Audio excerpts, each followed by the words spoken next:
Hi అండి, welcome to my channel ఏషియరస్ cuisine.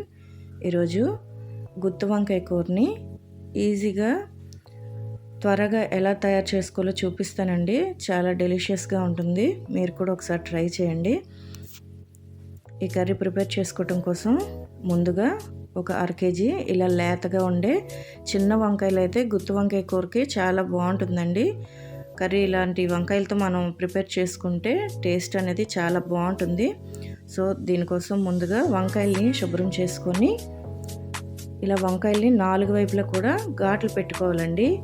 ఇలా ఘాట్లు పెట్టుకోవటం వల్ల మనం వేసే మసాలాలు కానీ అన్నీ కూడాను లోపల దాకా వెళ్ళి బాగా కుక్ అవుతాయి. సో ఇలా ఘాట్లు పెట్టుకున్న వంకాయల్ని ఒక పక్కన పెట్టేసుకోండి. ఇప్పుడు కర్రీ ప్రిపేర్ చేసుకుందాం. కర్రీ ప్రిపేర్ చేసుకోవటం కోసం ముందుగా ఒక ప్యాన్ పెట్టుకొని దానిలో ఒక 3 టేబుల్ స్పూన్ ఆయిల్ వేసుకోవాలి. ఆయిల్ హీట్ ఎక్కాక 1 టేబుల్ స్పూన్ జీలకర్ర, 1/2 టీ స్పూన్ ఆవాలు, 1 టేబుల్ స్పూన్ శనగపప్పు, 1/2 టీ స్పూన్ మినప్పప్పు, కొంచెం కరివేపాకు వేసుకొని బాగా వేయించుకోవాలండి. ఇలా వేగిన తర్వాత ఉల్లిపాయలని సన్నగా ఇలా స్లైసెస్లో కట్ చేసుకున్నవి వేసుకోవాలండి. ఒక 3 మీడియం సైజ్ ఉల్లిపాయలు అయితే సరిపోతాయి. ఈ ఉల్లిపాయలను కూడా బాగా వేయించుకోవాలండి. ఇలా ఉల్లిపాయలని వేయించుకున్న తర్వాత ఇలా ఉల్లిపాయలు వేగిపోతే ఒక 1/2 టీ స్పూన్ పసుపుని యాడ్ చేసుకొని ఒకసారి కలుపుకోవాలి. ఇలా కలుపుకున్న తర్వాత మనం ఆల్రెడీ కట్ చేసి పెట్టుకున్న వంకాయల్ని దీనిలోనికి యాడ్ చేసుకోవాలి. ఇలా వంకాయలను కూడా యాడ్ చేసుకొని ఒకసారి బాగా కలుపుకోవాలి. ఇప్పుడు సాల్ట్ని వేసేసుకుందాం అండి. సాల్ట్ వేయటం వల్ల ఏంటంటే కొంచెం త్వరగా వంకాయలు అనేవి మగ్గుతాయి. సో ఇప్పుడు రుచికి సరిపడా ఉప్పుని ఇప్పుడు అడ్జస్ట్ చేసుకుందాం కర్రీకి. ఇలా సాల్ట్ని కూడా వేసి ఒకసారి బాగా కలుపుకొని ఫ్లేమ్ని లో ఫ్లేమ్లో పెట్టుకొని మూత పెట్టుకొని ఒక 5 మినిట్స్ మగ్గించుకోవాలండి. మధ్య మధ్యలో తీసి కలుపుతూ ఉండాలి. సో 5 మినిట్స్ తర్వాత మళ్ళీ ఒకసారి కలుపుకోవాలండి.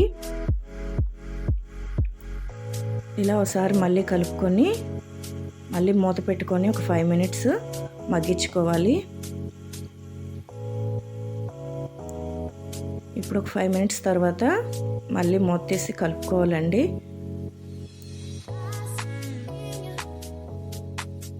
ఇప్పుడు మనకి వంకాయలు అనేవి కొంచెం లైట్గా మగ్గాయండి. సో ఇలా మగ్గినప్పుడు మనం స్పైసెస్ని యాడ్ చేసుకోవాలి. సో కారం 1 టేబుల్ స్పూన్ వేసుకున్నాను. మీకు ఇంకా కావాలంటే యాడ్ చేసుకోవచ్చు. గరం మసాలా ఒక 1/2 టేబుల్ స్పూన్ ఇలా వేసి అన్నీ కలిసేలాగా బాగా కలుపుకోవాలి. ఇలా కలుపుకున్న తర్వాత దీనిలోనికి ఒక 50 ml వరకు వాటర్ని పోసుకోండి. ఇలా వాటర్ని వేసిన తర్వాత కూడా ఒకసారి ఇలా కలుపుకొని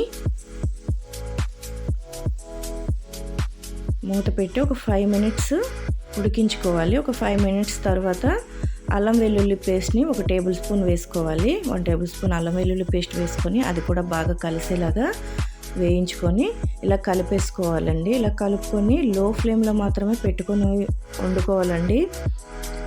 సో మళ్ళీ ఒక 10 నిమిషాలు మూత పెట్టుకొని కుక్ చేసుకోవాలి. ఒక 10 నిమిషాల తర్వాత మళ్ళీ మధ్య మధ్యలో కలుపుతూ ఉండాలండి, లేదంటే కొంచెం అడుగంటుతుంది. సో ఇలా 10 నిమిషాల తర్వాత మళ్ళీ ఒకసారి ఇలా కలుపుకొని మళ్ళీ మూత పెట్టుకోవాలండి. మళ్ళీ మూత పెట్టుకొని ఒక 5 మినిట్స్ మగ్గించుకోవాలండి. ఇలా 5 మినిట్స్లో మళ్ళీ ఒకసారి మూత తీసి కలుపుకోవాలి. ఇలా మనకి వంకాయ అనేది రెడీ అయిపోయిందండి, ఉడికిపోయింది. సో ఇప్పుడు ఫైనల్గా కొత్తిమీరని కొంచెం యాడ్ చేసుకొని కొంచెం కలుపుకోవాలి. ఇలా కలుపుకుంటే మనకి వంకాయ కూర అనేది సింపుల్గా టేస్టీగా రెడీ అయిపోయిందండి.